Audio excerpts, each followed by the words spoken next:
Everyone at Phoenix Chemical Industries knew Robert as the reliable night janitor. 71 years old, methodical with his cleaning routes, never missed a shift in 7 years. The workers treated him like part of the building's fixtures. But when a reactor explosion released toxic gases into the atmosphere, the humble custodian transformed into the only person who understood exactly what was killing people and how to stop it. Robert Samuel Hendricks was 71 years old, with thinning white hair combed neatly to one side and wire-rimmed glasses that magnified gentle brown eyes behind thick lenses. His slight frame was permanently stooped from years of pushing mop buckets and cleaning carts, and his hands bore the permanent stains of industrial cleaning solvents and floor wax that no amount of scrubbing could remove. Welcome to the Human Stories. Before we continue this incredible tale of hidden expertise and life-saving knowledge, tell me in the comments what city you're watching from today, and if you believe stories about invisible heroes living among us deserve to be heard, hit that subscribe button. Phoenix Chemical Industries occupied a sprawling complex on the outskirts of Houston, Texas, where the company produced specialized industrial chemicals for everything from pharmaceutical manufacturing to aerospace applications. The facility operated around the clock, with day shift scientists conducting research, evening shift technicians monitoring production, and night shift maintenance crews keeping the complex clean and functional. Robert had worked the night shift for 7 years, arriving punctually at 11 p.m. and methodically cleaning laboratories, offices, and production areas until 7 a.m. His routine was precise and unchanging. Start with the administrative building, move through the research laboratories, finish with the production facilities where the real chemistry happened. The workers who encountered him during shift changes treated Robert with the casual politeness reserved for service personnel. A nod in the hallway, occasionally holding doors open, sometimes asking him to empty overflowing waste containers. He was part of the building's infrastructure, necessary, reliable, and largely invisible. "Evening, Robert. How's it going tonight?" "Can't complain, sir. Just keeping things clean." "You're doing a fine job. Place always looks spotless in the morning." These brief exchanges represented the extent of Robert's interaction with the scientists and engineers who worked at Phoenix Chemical. They saw an elderly janitor with a gentle demeanor who took pride in his work, never realizing they were speaking to someone who understood their research better than most of them did. Robert lived alone in a modest apartment 15 minutes from the plant, a simple 2-bedroom unit that reflected the lifestyle of a man living on a custodian's wages and Social Security. The furniture was functional rather than fashionable, the kitchen equipped with basic appliances, the living room centered around an old television and a worn recliner where he read during his off hours. But the second bedroom told a story entirely. The walls were lined floor to ceiling with technical journals dating back 40 decades. Journal of the American Chemical Society, Industrial and Engineering Chemistry Research, Chemical Engineering Progress. Textbooks on organic synthesis, analytical chemistry, and chemical process safety filled multiple bookcases. A desk in the corner held a computer that Robert used to follow current research through scientific databases most civilians didn't know existed. And in a file cabinet secured with a lock that hadn't been opened in years were documents from another life.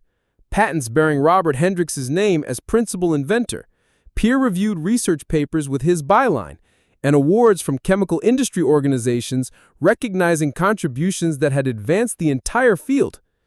Dr. Robert Samuel Hendricks, Ph.D. in chemical engineering from MIT, senior research scientist from DuPont Chemical Company, 43 years developing industrial processes, synthesizing new compounds, and ensuring chemical safety protocols that protected millions of workers across multiple industries.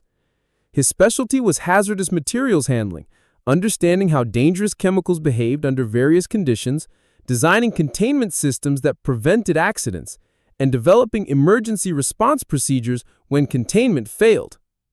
The career had been everything Robert had dreamed of since childhood chemistry sets first sparked his fascination with molecular behavior. Prestigious research positions, groundbreaking discoveries, patents that generated millions in licensing revenue, and the satisfaction of work that advanced human knowledge while keeping people safe.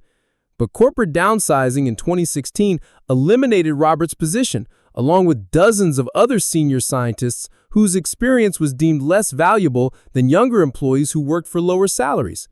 At 64, he found himself unemployed with pension benefits that wouldn't begin for 3 years and savings that wouldn't last indefinitely. The night janitor position at Phoenix Chemical Industries had been meant as temporary employment, something to provide income and health insurance until his pension activated. But temporary had become permanent when Robert discovered that staying busy with physical work helped combat the depression that followed his forced retirement from meaningful employment. The job also allowed him to stay connected to chemistry, even in a peripheral way, walking through laboratories where cutting-edge research continued, observing equipment and processes that reflected 40 years of industry evolution, maintaining the spaces where the next generation of scientists would make discoveries that might change the world. Phoenix Chemical safety protocols were generally excellent, but Robert's trained eye noticed deficiencies that concerned someone with his background. Inadequate ventilation in certain laboratory areas, chemical waste disposal procedures that didn't account for potential interactions, and emergency response plans that reflected theoretical knowledge rather than practical experience with real chemical disasters. He'd mentioned these observations in carefully worded suggestions to facility managers, but recommendations from a night janitor carried little weight with administrators who measured expertise by job titles rather than actual knowledge. Robert had learned to keep his concerns to himself and focus on the work he was paid to do. Wednesday, November 14th began like every other night shift. Robert arrived at 10:50 p.m., changed into his work uniform in the custodial office, and loaded his cart with cleaning supplies, fresh tash bags, and industrial-strength floor cleaner that could handle the chemical residues that accumulated in laboratory environments. The administrative building was routine. Empty offices, conference rooms, and reception areas that required basic cleaning. Robert completed that section by 12:30 p.m. and moved to the research laboratories, where night shift technicians monitored automated experiments that continued around the clock. The research wing was Robert's favorite section because it reminded him of his active career. State-of-the-art analytical equipment, chemical synthesis apparatus that represented the latest technological developments, and experimental setups that pushed the boundaries of what was possible in industrial chemistry. At 1:15 a.m., while cleaning Laboratory C7, where polymer research was conducted, Robert noticed something that triggered every instinct developed over 43 years of chemical safety experience. The ventilation system was making unusual sounds, not the steady hum of properly functioning equipment, but irregular clicking noises that suggested mechanical problems.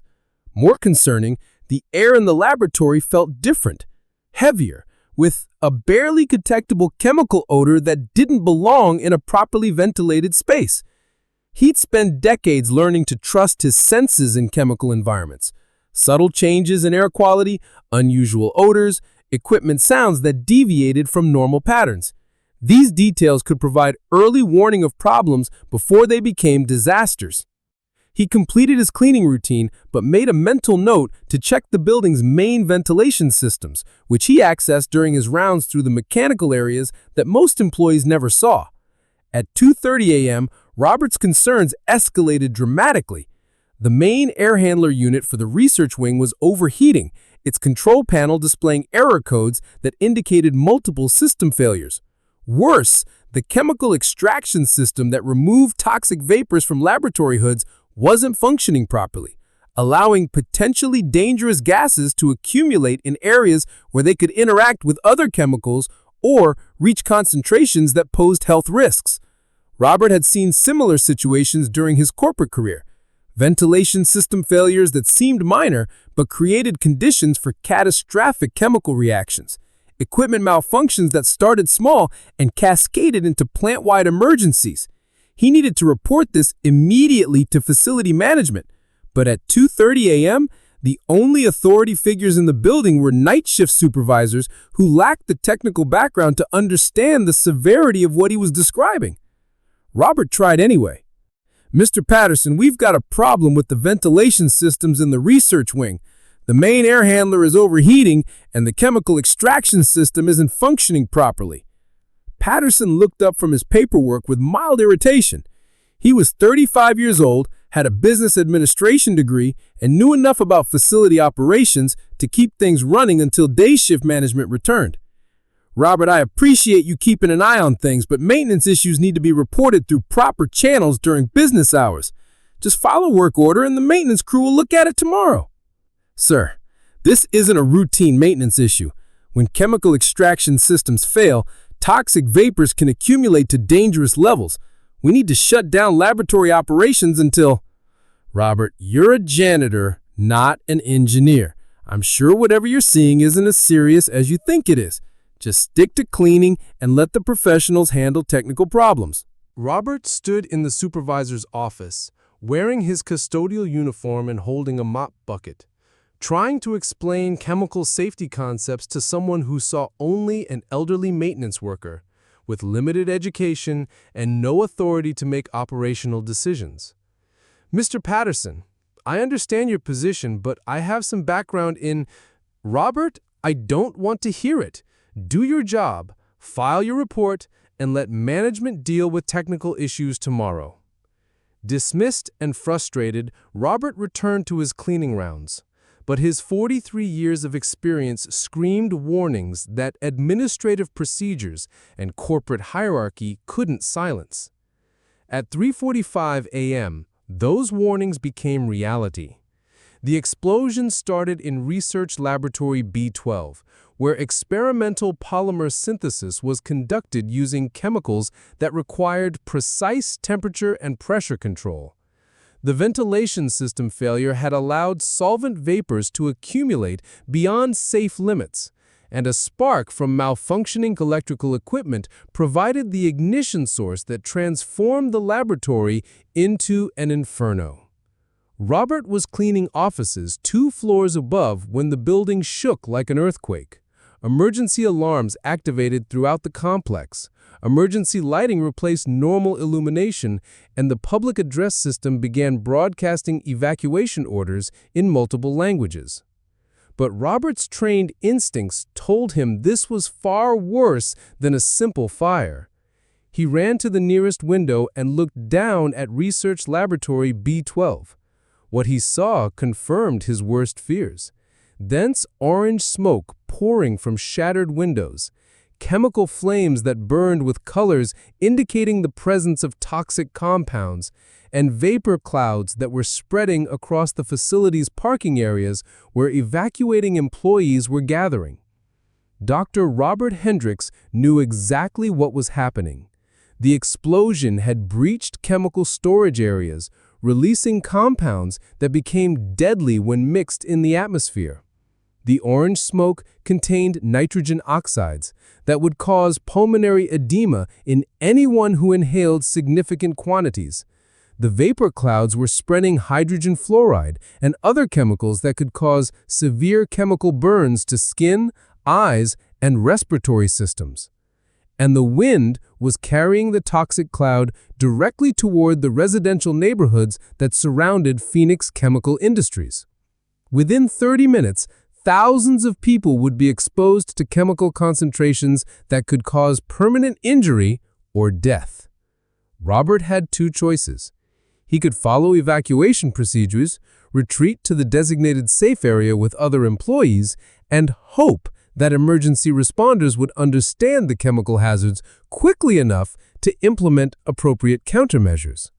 Or he could use 43 years of hazardous materials expertise to implement emergency procedures that could save thousands of lives. Dr. Hendricks made his decision in approximately 15 seconds. He ran to the facility's emergency command center, a room equipped with communication systems, chemical detection equipment, and override controls for plant-wide safety systems. The room was empty. Night shift supervisors had evacuated according to standard procedures that prioritized human life over facility operations. But Robert wasn't following standard procedures anymore. He activated the plant-wide chemical neutralization system, a sophisticated network of scrubbers, neutralizing agents, and containment barriers designed for exactly this type of emergency. systems that were normally controlled by chemical engineers with advanced degrees and years of experience with hazardous materials incidents. The neutralization process required precise timing and technical knowledge that went beyond janitorial training. Robert began implementing emergency protocols he'd helped design decades earlier during his corporate career, using expertise that building management didn't know he possessed.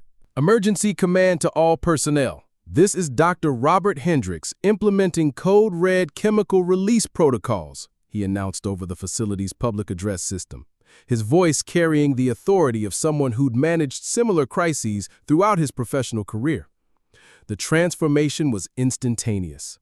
The elderly janitor disappeared, replaced by a chemical engineer with 4 decades of experience in exactly these situations.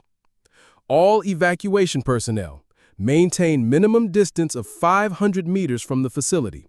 Prevailing winds are carrying hydrogen fluoride and nitrogen oxide compounds.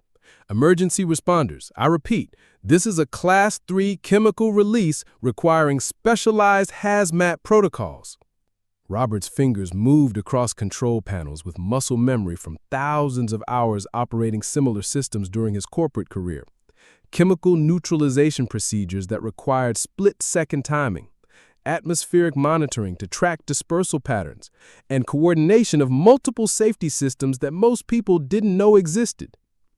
Over the next 40 minutes, Dr. Hendricks single-handedly contained a chemical disaster that could have resulted in hundreds of casualties and long-term environmental contamination across suburban Houston.